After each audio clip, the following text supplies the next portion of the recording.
Polygonal surface patterns at the South Pole. Like Earth, Mars has concentrations of water ice at both poles.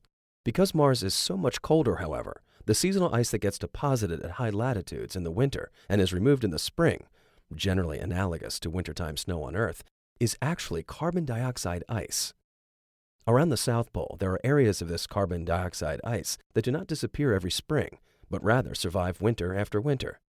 This persistent carbon dioxide ice is called the South Polar Residual Cap. The white portions of this observation are part of that residual ice cap, and the sunlight is coming from roughly the bottom of this non-map projected image.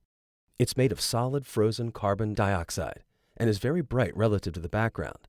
This is despite the background terrain having a very high water ice content, which is darkened by very fine rocky particles, or dust. Very interesting and picturesque in this scene are the different scales of polygons present in each terrain. The relatively medium-toned lines in the dark terrain divide it into polygons that are up to approximately 10 to 15 meters wide. Typically, temperature changes of the ground over the seasons cause it to expand and contract, forming cracks and troughs between sections of ground that may partially fill with frost, forming the polygonal pattern viewed from above.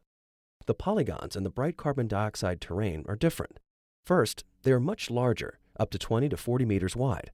Second, they are in most cases traced out by thin ridges rather than narrow troughs. In rare cases, there appears to be a trough where a ridge might be expected, attesting to the complicated patterns that develop in a type of ice that doesn't occur naturally on Earth, meaning solid carbon dioxide, under conditions that are greatly different from our planet, very cold and very low pressure.